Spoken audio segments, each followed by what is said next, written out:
Hello everyone and welcome back to my channel. My name is Yash Sharma and आज इस video में हम बात करेंगे अबाउट स्किल मैपिंग। जब आप अपना एक रेज्यूमे बनाते हो उसमें आपका एक स्किल का सेक्शन होता है। उसके अंदर आपको मेंशन करनी होती है अपनी skills according to your job description जिसमें आप अप्लाई कर रहे हो। तो उसी के बारे में हम आज बात करेंगे कि आप अपनी स्किल्स को कैसे एनालाइज कर सकते हो, कैसे आइडेंटिफाई कर सकते हो एंड किस तरह से आपको लिखनी चाहिए। So to start off the video, okay, before starting, I would really love कि अगर आप वीडियो को लाइक करो एंड सब्सक्राइब करो।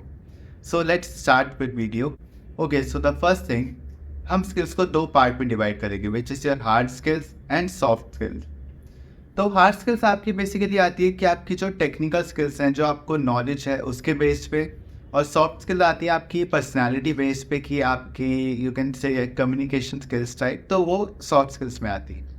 पहले हम लेंगे हार्ड स्किल्स पे। जैसे okay, so let's assume a person, उन्होंने 12th कर लिया एंड उसके बाद वो बीटेक कर रहे हैं। तो 12th में अगर आपने कंप्यूटर्स का सब्जेक्ट लिया है तो आपको नॉलेज होगी about coding and all, basic very basic knowledge. And अगर आप 12th वो बीटेक कर रहे हो तो बीटेक में भी आपको HTML के बारे में पढ़ाएंगे, जावा, कंप्यूटर नेटवर्क्स और भी बहुत सारी चीज़ें आती हैं।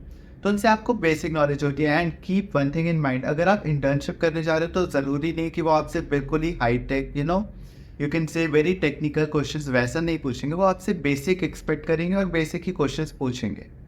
तो आपको एक बेसिक नॉलेज होनी चाहिए, बेसिक आइडिया होना चाहिए। और यू कैन से अगर आपने कोई कोर्स किया है तो कोर्स करने में क्या होता है ना, जैसे आपने यू कैन से आपने पाइथन का कोर्स किया है, पाइथन लैंग्वेज है उसका कोर्स किया है, आपको उसका सर्टिफिकेट भी मिला है, तो आप ऑब्वियसली सर्टिफिकेट अपने उसमें मेंशन करोगे रेज्यूमे में। आप अपने स्किल्स में भी मेंशन कर सकते हो उसका पाइथन का। तो इससे क्या होगा कि आपकी जो सारी हार्ड स्किल्स है ना वो मेन रेज्यूमे में ऊपर हाईलाइट होंगी, फिर आएंगे आपकी फॉलोड बाय सॉफ्ट स्किल्स।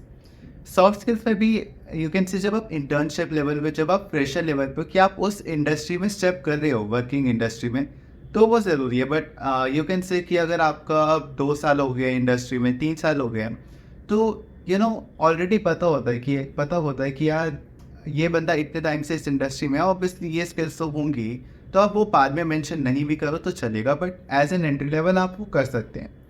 तो soft skills you can say like leadership skills हो गई, और टाइम मैनेजमेंट स्किल्स आ गई, प्रॉब्लम सॉल्विंग, कम्युनिकेशन, ये सारी स्किल्स आती है आपकी सॉफ्ट स्किल्स में।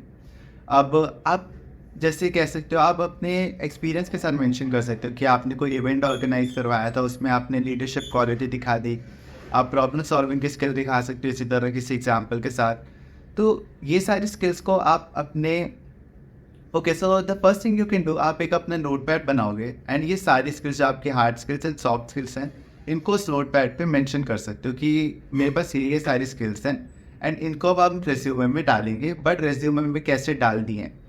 अब फॉर एन एग्जांपल आप ले लो कि आप किसी कंपनी में जा रहे हो एंड वहाँ पे रिक्वायरमेंट है, वहाँ पे आपने उनका जॉब डिस्क्रिप्शन पढ़ा एंड वहाँ रिक्वायरमेंट है कि अच्छा जो बंदा होगा, जो कैंडिडेट होगा, उसको HTML आनी चाहिए और उनको माइक्रोसॉफ्ट ऑफिस पे वर्क करना आना चाहिए, और आपके पास ऑलरेडी वो स्किल्स हैं। तो दिस इज़ गुड राइट कि आप सीधा वहाँ से उठा के वो स्किल्स मेंशन कर दोगे।